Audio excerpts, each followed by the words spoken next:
సన్మానించడానికి విచ్చేసినటువంటి గౌరవ మెదక్ జిల్లా ఇన్ఛార్జ్ మంత్రి గౌరవ వివేక్ వెంకటస్వామి గారికి, శాసనసభ నరసారెడ్డి గారికి, ఎలక్షన్ రెడ్డి గారికి, దేవేందర్ రెడ్డి గారికి, మార్కెట్ చైర్మన్లకు,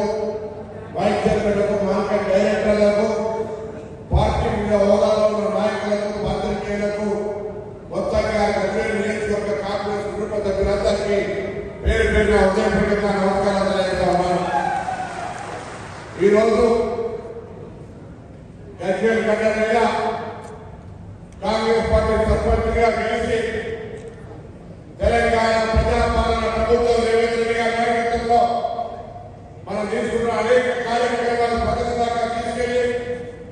ప్రజల యొక్క ఆశీర్వచనంతో ఈరోజు సర్పంచ్గా, ఉప సర్పంచ్గా, వార్డు సభ్యులుగా గెలిచాం. యాత్ర ప్రారంభమైన ఈ రోజు నుంచే ఈ యాత్ర మళ్ళీ రాబోయే మిగిలిన స్థానిక సంస్థల ఎన్నికలు, సహకార సంఘ ఎన్నికలతో పాటుగా రాబోయే శాసనసభ, పార్లమెంట్ ఎన్నికల దాకా ఈ యాత్ర బరువును, బాధ్యతను మోసే బాధ్యత మీదే గ్రామ సర్పంచ్గా పర్యవేక్షణ పొందే విధంగా పరిపాలన కొనసాగించాలని కోరుతా ఉన్నాను. ప్రభుత్వం రేవంత్ రెడ్డి గారు చెప్పినారు, గ్రామ సర్పంచులకు సంబంధించిన గతంలో అనేక రకాల ఇబ్బందులు ఉన్నాయి. ఇవాళ అటువంటి ఇబ్బందులు లేకుండా గ్రామ సర్పంచ్ అంటే ఒక గౌరవంగా, గ్రామంలో మీరు తీసుకునే కార్యక్రమాల ప్రభుత్వం సానుకూలంగా, ప్రభుత్వం ఇప్పటికే తీసుకున్నటువంటి ప్రతిష్టాత్మకమైన ఇందిరా మహిళ నిర్మాణం కావచ్చు,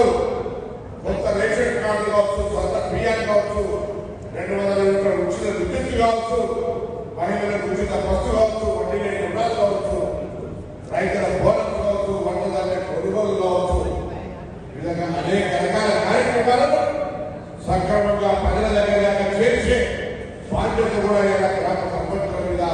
వార్డు సభ్యులు, ఉప సర్పంచ్ దగ్గర ఉంది. ఈరోజు